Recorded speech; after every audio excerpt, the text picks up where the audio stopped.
So a lot of you guys have asked me what was the final build I used for the final Manhunt.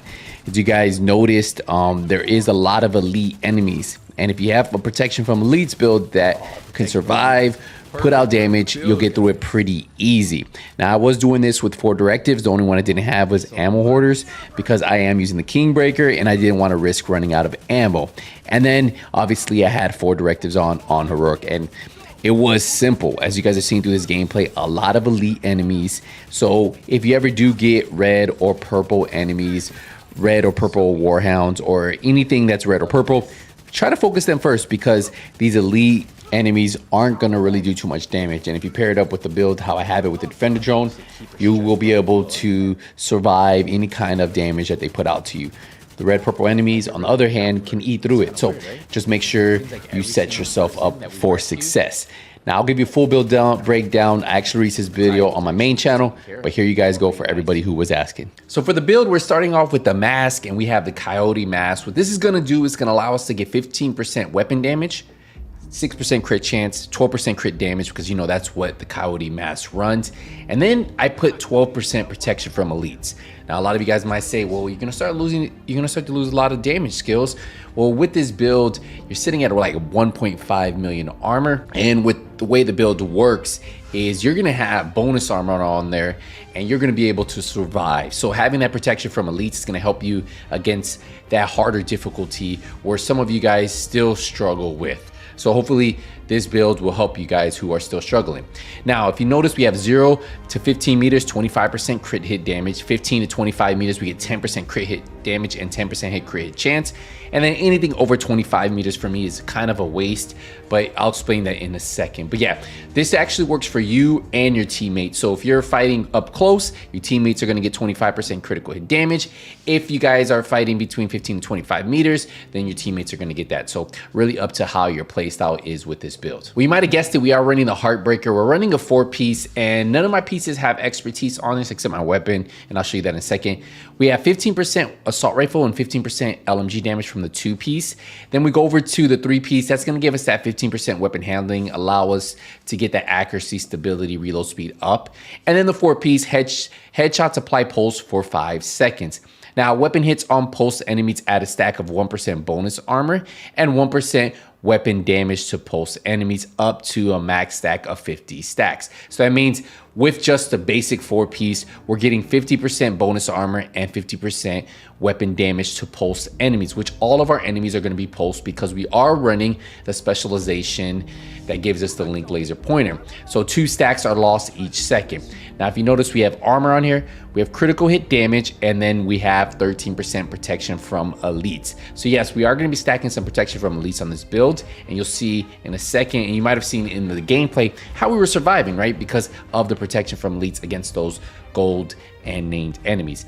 Now, we are running the chest piece, and what the chest piece is going to do is going to increase max stacks from our Heartstopper from 50 to 100, which means that we can have 100% bonus armor and 100% weapon damage. So that's going to help us with this build, and that's why it's so effective. We head over to the improvised holster, and what that's going to do is going to give us armor. We have critical hit damage, critical hit chance, and it allows us to add another mod slot. Now you guys can craft this at the crafting station at the base of operation. This is one of the ones that doesn't drop. You just have to craft it, and hopefully you get the good rolls, and then you have to optimize it. And then I put 12% protection from elites. I went with this piece because I want to stack. I'm almost at 50% protection from elites on this build, and that actually helps out a ton with surviving against those gold enemies. For our second piece of Heartbreaker, we have the knee pads, which is going to have weapon damage, critical hit chance. Our third piece of Heartbreaker is going to be the gloves, and that's going to have armor, critical hit chance. And then we did put the Heartbreaker as our 4th and final piece on the backpack. And the reason why this is going to give us armor, critical chance, we put another 12% protection from elites. They actually had these for sale not too long ago. If you guys watch my Bender Reset videos, you will see that. And the reason I went with the backpack because it has a talent called Cold. Increases total bonus armor gain per stack of the Heartstopper from 1% to 2%. So that means not only will we have 100%, we're gonna have 200% armor gain per stack.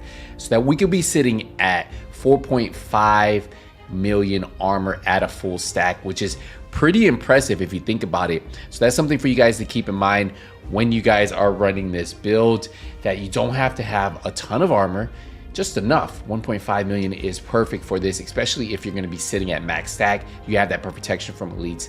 It just works really good all together, and that's personally why I like this build and why I think a lot of you guys will enjoy it with the protection from elites stacked on here. So I am going to be running the Kingbreaker. What this does is it has assault rifle health damage, 10% damage targets out of cover, and then look at this, amplifies weapon damage by 20% to pulse enemies. So if I'm getting that damage from the Heartbreaker set right at full stack, I'm going to be amplifying it with perfect flatline. That's what's so cool about it. We have crit chance on the scope, we have 20 rounds in the magazine, a link laser pointer, and 5% critical chance.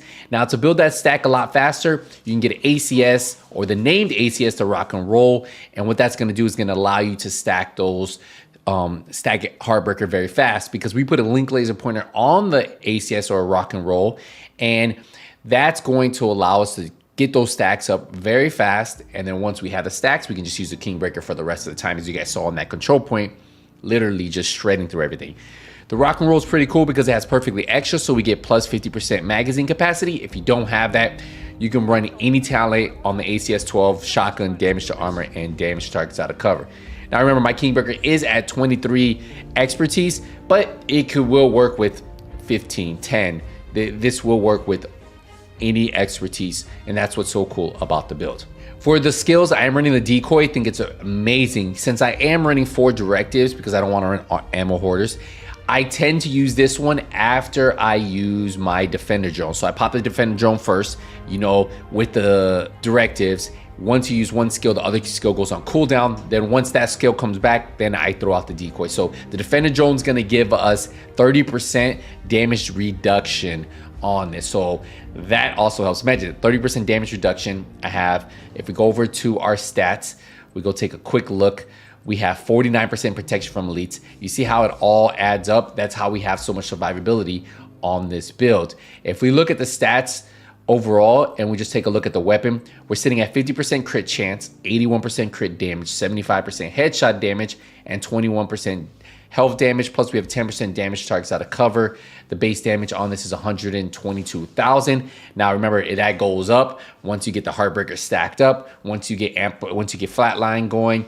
Just a lot of really good damage on this build, and sitting at 1.5 million armor. And then obviously once you get the full stack from Heartbreaker, you're stacked even higher, and that's what I love about this. And this is one of those builds that works great in solo or group play. The survivability is there. If you build a stack up pretty quick with your ACS, you'll be just mowing through the competition. So hopefully you guys enjoy this one. If you guys have any questions, remember, if you guys don't get the improvised holster, you can do the improvised knee pads, improvised gloves, and then put the Heartbreaker. You can actually swap any of these 3 pieces around and be perfectly fine. But this is kind of how I have mine set up. Hopefully you guys enjoyed this one. I'll see you guys in the next one. Hey, nothing much goes out. Take it easy, everybody.